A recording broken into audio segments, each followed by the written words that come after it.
Last time we talked about mechanics, economy, and recruitment for Warriors of Chaos. If you've not seen those, then go watch them, otherwise this will make even less sense than it currently does. I added links in the description, and this time we'll be talking about actually using our units in battle. What kind of battlefield tactics are available to us, and while we cannot cover all of them, we will cover the most common ways of using your units in general, and key indicators of what type of approach you should take to your manual battle. Here, I also expect that you know how to use your units individually, such as using your trolls against infantry, cavalry against range, and infantry against whatever they are specialized to deal with, etc. We'll talk about the things I would not expect someone who only played Warriors of Chaos in single player to know. First, army composition. It is a hallmark of a beginner player to make doom stacks of a single unit. There are a few exceptions to that, such as ghost zombies in a war of attrition. If you think taking your best unit and making more of it is a solution to any problem against AI, sure, it will work, but when you're fighting actual humans, they will adapt with the hard counter to that unit, and you will see that rock, paper, scissors of unit types is still a thing, even if that unit is very strong. A beginner player may not know how to stop them, but if your strategy relies on your opponent not knowing how to counter a specific unit, you're in for a rude awakening and are just asking to be beaten. A good template that I like to use for armies is 4 cavalry, 4 heroes, 2 support such as shrine or artillery, 6 infantry, and other 4 wild cards. This template allows you to create generalist army that can deal with most generic threats and gives plenty of flexibility to allow your faction's tactical strengths to shine. Naturally, you will want to modify this based on specific threats that you face, but this is a good place to get started. As Chaos, your early game will mostly be composed of marauders, a few trolls, marauders, and maybe a few Forsaken, dragon ogres, just random stuff. Spamming a single unit is generally a bad idea, even if it is aspiring champions. In early or mid game, your aspiring champions will not be impressive. In fact, they will give you worse results for their cost compared to Chaos Warriors. It is after you research some technologies do they really come alive.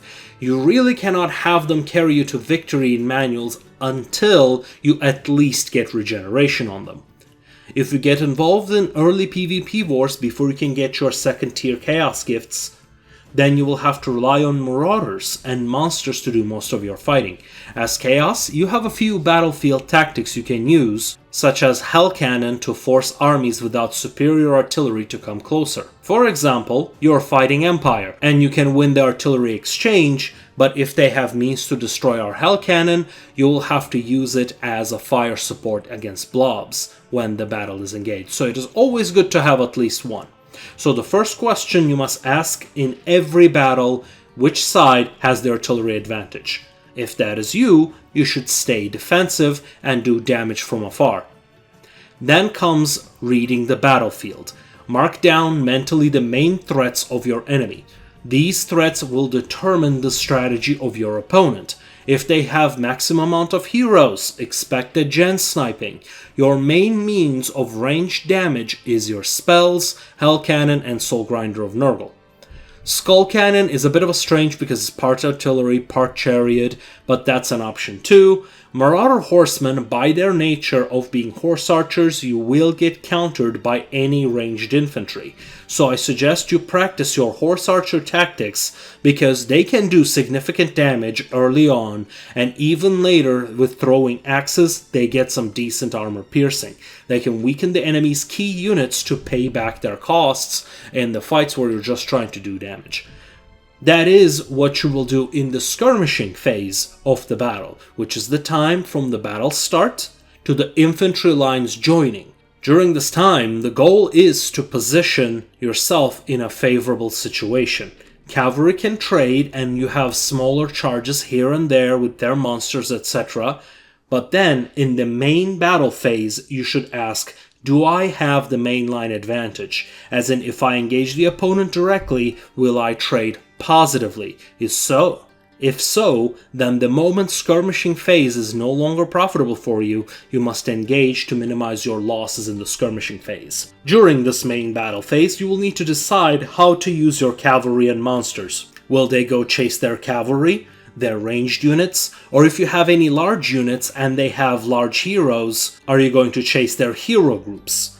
Chaos Knights, for example, are best used for attacking enemies' undefended ranged units. But if those are defended or already taken care of, you can backcharge what is left. With your heroes and general, if possible, you should be trying to kill off enemy general, assuming your heroes are stronger than your opponents. If you do not think you can take on your opponent's heroes, then make sure you have Spirit Leash to throw, but the most important spell against a faction with good heroes such as Skaven is Final Transmutation. As usual, what exact tactic you will use depends on the circumstances. Your goal should be to always make yourself undefeatable and look for weaknesses to defeat your enemy. To achieve that, information is key.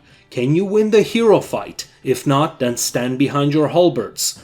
If you can, snipe out most valuable heroes or generals while all your units play their roles on the battlefield. Information and practice are key. A good player can always calculate if a battle is winnable based on their assets and the information presented in the game of their opponent as well as the battlefield itself. As Chaos, however, your main army should have the maximum amount of heroes allowed in the rules.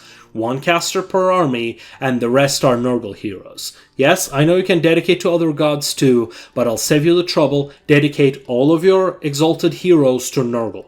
Only exception is if you're fighting a very ranged heavy armies, where a flying hero would be more beneficial. Nurgle gets the AoE healing skill, which is invaluable, great stats, and while Tzeentch hero can fly as well and gets good anti-large bonus, higher level Nurgle hero gets Rot Beast, which gives them anti-large and regeneration, in addition to their AoE healing skill, and there's just no beating that. Your goal in general is to keep the large PvP wars to a minimum until you have all of your gifts unlocked, which is also where your aspiring champions come online. That is where you start putting all the best Chaos stuff like Mutalith Vortex Beast, Bloodthirster, Nurgle Soulgrinder, etc. and just keep cycling those gifts each turn and master it so you can finish it as quickly as possible. Finally, let's talk about dedicating to gods and Ascension. In the current state of the game, this decision might sound complicated. It isn't. Chaos Lords, the ones who are going to fight the Battle Lords, I like to upgrade the first 4 into Undivided for the faction-wide bonuses and magic. All Bait Lords become Slaanesh for the faction-wide 5% income bonus. They are great in battles as well and give you access to Slaanesh army abilities. Demon Princes all have faction-wide effects, and for us, only 3 of them matter. Undivided, 15% character XP bonus, Slaanesh, 5% income from all buildings bonus, and Nurgle, 6% replenishment bonus. For your Deathcaster Lords, which you can use in the event of PvP, dedicate to Nurgle, so you can have both Death and Nurgle passives. There is not much reason to ascend them to Demonhood besides the replenishment bonus. It all depends on the risks and rewards, but just follow this chart one last time. Bait Lords, all Slaanesh. If Wizards, Nurgle. Metal Wizards, stay Metal Wizards and do not ascend. Battle Lords, Undivided or Slaanesh. Exalted Heroes, always Nurgle. Chaos Sorcerers, situational. Next, I'll be covering high-tier Legendary Lords for Warriors of Chaos and how they differ from each other, and what kind of experience can you expect.